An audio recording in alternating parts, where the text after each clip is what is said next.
Okay, so our next lesson will be now on inverse Laplace transform. So, kung kanina, from f of x through Laplace transform, ginagawa natin siyang f of s. Okay, so through Laplace transform. Ngayon naman guys, ang inverse Laplace transform is baligtad lang. So from f of s, kinukuha natin yung inverse Laplace to get the f of x. Okay, so kung kanina, ang given sa atin is ito, then kinukuha natin yung Laplace, ngayon baligtad na. So ang mga given kanina is x, then tinatry natin kunin yung 1 over s squared. Ngayon naman, sa inverse Laplace transform, ang given sa atin is ito na. The f of s. So minsan nasa ganitong form, then kailangan natin hanapin kung ano yung original solution niya or ano yung function. Ano yung original function in the time domain. Okay? Kasi ang given sa atin dito is yung mga nasa frequency and exponential domain. Okay? So kukunin natin is yung ating original function. Okay? So sa totoo lang guys, medyo masaya tong topic na to.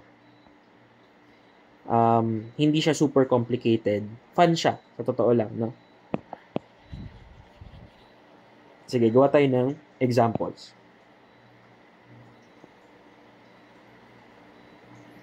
So, let's say, una, number 1. For example, we have f of s equals, 3 over s squared plus 1. Okay?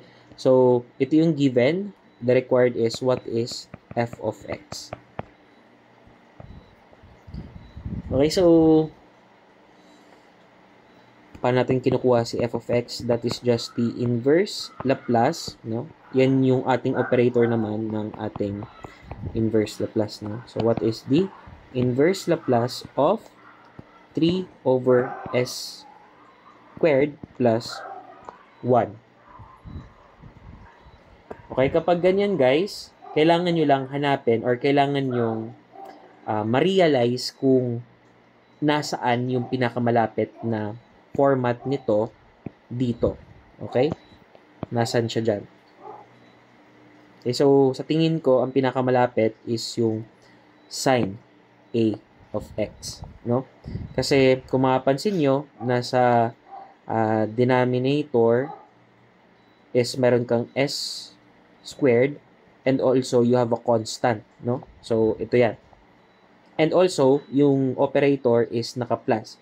So, since naka-plus to, alam ko, it's either sine or cosine lang siya. Kasi kapag subtract yan, pag naka-minus yung nasa denominator, then I know that that is a hyperbolic function. Okay? So, yun pa lang, dito pa lang, nakita ko na that this is either a sine or a cosine function. Okay? So, ano naman yung difference ng sine at cosine function? Yung numerator, guys. No? Dito, kapag sine function, ang numerator niya is a constant also.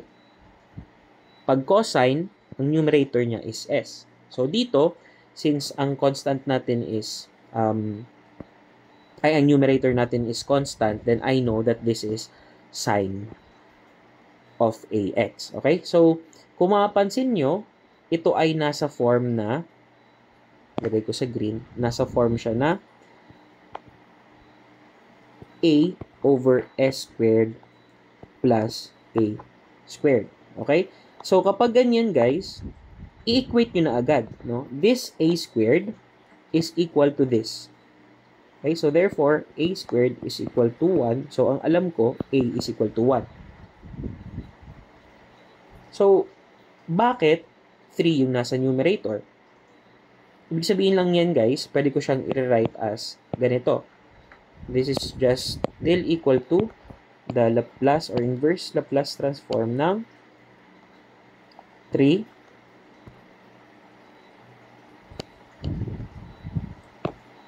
ilabas ko yung 3 or ilagay ko dito times 1 over s squared plus 1 squared. Okay? So, ito ay kamukhang-kamukha na ng form na to, wherein my denominator is 1 squared. Ito ay 1 squared, that's still just equal to 1, and meron pa akong numerator, so 1. And itong buong to, minultiply ko na lang sa 3. So, kumbaga, nilabas ko lang yan dito.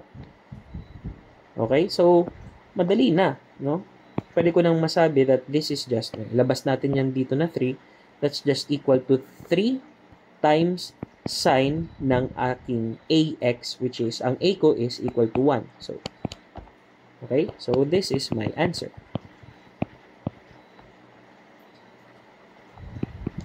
No? Parang ano siya, nag-investigate ka. Parang naghahanap lang tayo ng patterns, no? Kapag tayo ay nag-inverse Laplace transform. Okay, so gawa pa tayo ng another example, ano, para mas mahasa natin yung pagkuha natin ng inverse Laplace. Okay, so example number 2. For example, my f of s is now equal to 5 over s raised to 6. Okay, so ang hinahanap natin is yung function in the time domain. So, we will have to get the inverse Laplace transform of 5 over s raised to 6. Okay, so tingin ulit tayo dun sa ating kodigo or sa ating table of Laplace transform. And kung mapapansin natin, nasaan siya?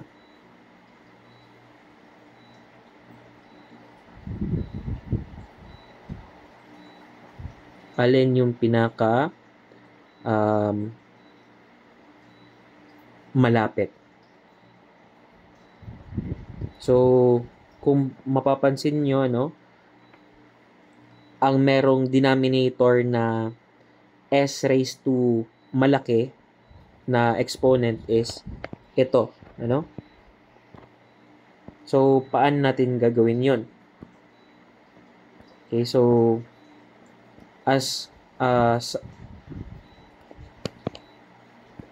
ang format niya or yung kanyang dapat na maging itsura is in the form na n factorial over s raised to n plus 1. Okay? So, yung s raised to 6 ko, that is equal to my s raised to n plus 1. Then, therefore, my n is equal to 5. Okay? So, kung gusto kong pasok na pasok to sa aking form na ganito, ano, this should be, paano ba? 5 factorial, kasi n, yun yung n ko, over s raised to 6. Okay? Ito dapat yung fs ko para makakuha ako ng x raised to 5 doon sa aking time domain. Okay? But, the given is 5 over s raised to 6, not 5 factorial. So, ipipilit na lang natin, guys. Ano? So, mag-multiply tayo dito ng anong pwede natin ma-multiply.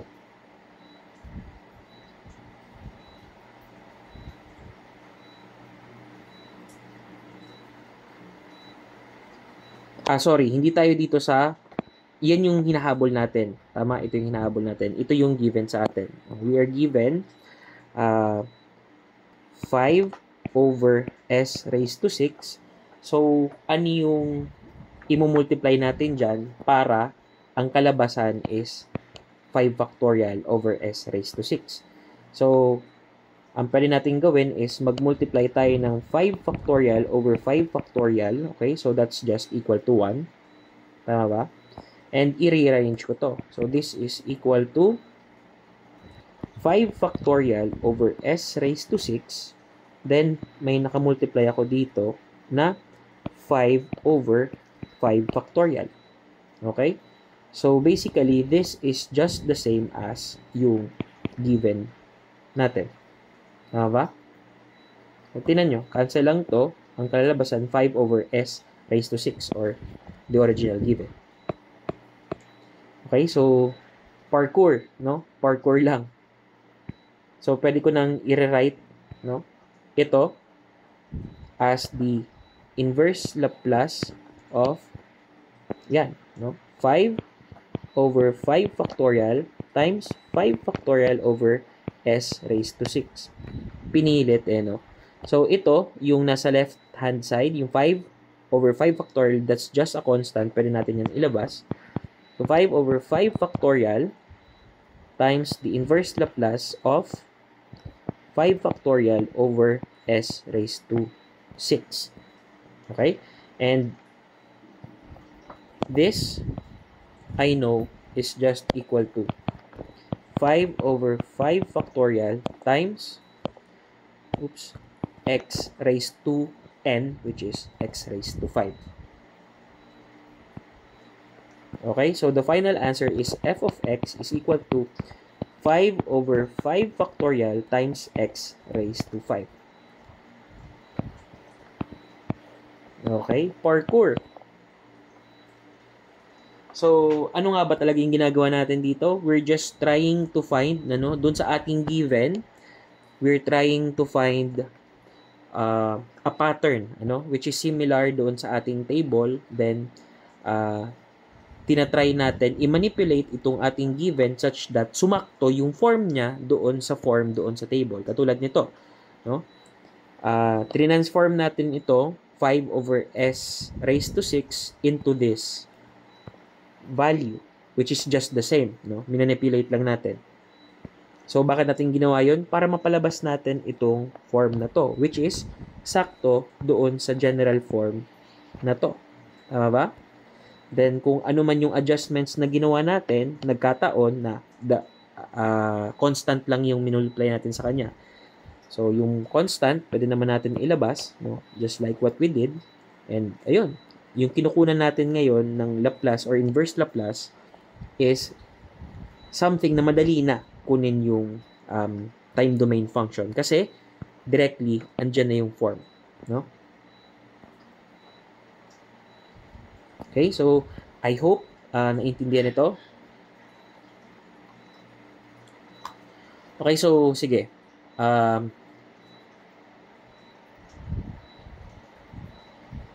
Okay, so hanggang dito na lang muna tayo for this lecture. So I hope naintindihan. Ang next topic natin and last topic for Laplace transform is yung solution na, no? Solution to differential equation. So, mag-solve na tayo ng actual differential equation. We're going to get the general or particular solution of that differential equation using Laplace transform or inverse Laplace transform. Okay, so thank you for listening. See you sa next lesson.